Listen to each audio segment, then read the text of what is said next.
This is wild as the New York Knicks continue to embarrass themselves with their futile search to acquire Donovan Mitchell after Koby Altman and the Cleveland Cavaliers have already locked him in long term, and the players are just coming out and looking stupid with what they're doing. So we're going to break that down, including some high praise for the early reports on Kenny Atkinson as the coach for the Cleveland Cavaliers. So we're going to dive into all of that in this video. But before you do, folks, again, if you're part of the over 88% that haven't hit the subscribe button just yet, make sure you guys hit that sub button so you don't miss a single thing when it comes to the news, the latest updates regarding this Cleveland Cavaliers team, as the season is just around the corner and the Cavs have a very, very exciting year on their hands. So make sure you guys hit that sub button so you don't miss a single thing. But let's dive into the news. Let's dive into what's going on. The first thing we're taking a look at is this just having to stop, frankly, because the New York Knicks are embarrassing themselves right now. And as anyone that's followed the Cleveland Cavaliers remotely knows, the Knicks have been trying to get their hands on Donovan Mitchell prior to him jumping and the Cavs trading for him from the Utah Jazz seasons ago. The Knicks have wanted him. He's a local New Yorker. He likes New York teams, and essentially they think that's an excuse. They think that's a reason where it's a surefire thing that he's going to end up donning the blue and orange over there in New York. And basically they continue to recruit. They did it with Mikal Bridges, and now he's on the New York Knicks. But they think they can do the same thing with Donovan Mitchell here now, and it's coming across as stupid. So let's basically take a look at what Josh Hart did. So Donovan Mitchell came out and showed his greater love for the New York area. Again, being from there, if it's from a city, no hate on that. Cavs fans should get fired up by that penny stretch. But Josh Hart's coming out here and trying to recruit him, saying, oh, those colors are nice. The subtle little jabs, similar to what he was doing the entire last season with Mikal Bridges before the team ended up trading for him and bringing him into New York, bringing him into town. So the Knicks, Josh Hart's trying to plant the seeds. He's trying to do the things, again, that we've seen with the New York Knicks, trying to bring in star players, bring in pieces to compete out there in the Eastern Conference. But this doesn't make any sense. Firstly, on the Knicks side of things, because they have so much money wrapped up in Jalen Brunson, Mikal Bridges, OG Anunoby now, Julius Randle, so many guys that play similar positions too, right? Like at that guard spot. So bringing Donovan Mitchell doesn't even make a ton of sense now at this point, even though he'd be one of the top players on that squad. But basically, the Cavs have him locked up. The Cavs came in, this season and locked him into that extension, having him locked up under contract till 2028. So it's going to be a long time before the Cavs have the risk, the real stress of Donovan Mitchell leaving, because they have that security that he's locked into the team long term. And Donovan Mitchell has said as much, the front office has said as much, during this off season, as there was a lot of reports, buzz about, different teams being interested in Donovan Mitchell at the start of the summer, and that was all shut down. Essentially, the New Orleans Pelicans and San Antonio Spurs all tried to trade for Cavaliers guard Darius Garland at the start of the season, and Cavs basically told the Pelicans and Spurs that they weren't going to trade Garland, sources said. So again, there was that banter. The reason why that's important is because there was rumors that Donovan Mitchell wanted Darius Garland out and stuff. He wasn't happy with the team, and that didn't happen. So I still see some people saying, oh, Donovan Mitchell, he just signed that deal to get traded and stuff. Well, that doesn't end up being the case, because when Mitchell signed his extension with the Cleveland Cavaliers, he told the front office to keep Darius Garland and keep Jarrett Allen. Sources said Mitchell is one of the best players in the NBA, and he signed a 3-year, $150 million extension with the Cleveland Cavaliers. And Allen signed a 3-year, $91 million extension with the Cavaliers, which is still one of the biggest bargains out there in the entire NBA.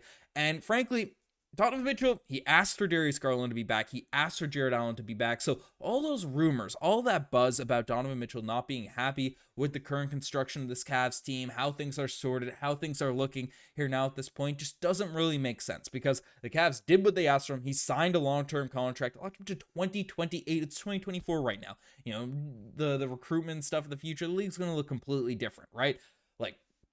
The Cavs shouldn't be stressing about Donovan Mitchell going to the Knicks. The Knicks are just looking dumb for trying to pursue this, and the Cavs genuinely believe that this team can compete, can get into that sort of upper tier status. As Brian Windhorst has come out and directly said, their words are on the record, and that they believe that this grouping can work. Obviously, of Darius Garland, Donovan Mitchell, Evan Mobley, Jarrett Allen, the current core group that's on this team. And I'm here to tell you that the words off the record are that they believe this group is going to work as well. So privately, publicly, the Cleveland Cavaliers believe in this team. Donovan Mitchell believes in this team. So the Knicks coming out here and making all this nonsense, making all this madness is just embarrassing themselves. So that's a bit of foolery going on there at this point. But we have more stuff to dive into, and the next thing we're taking a look at is this is perfect for the Cavs. And obviously a new coaching change after the not great first round, the playoff run that the Cavs had last season was welcomed, and people are excited about Kenny Atkinson coming into the group, coming in the fold. It's all been positive things said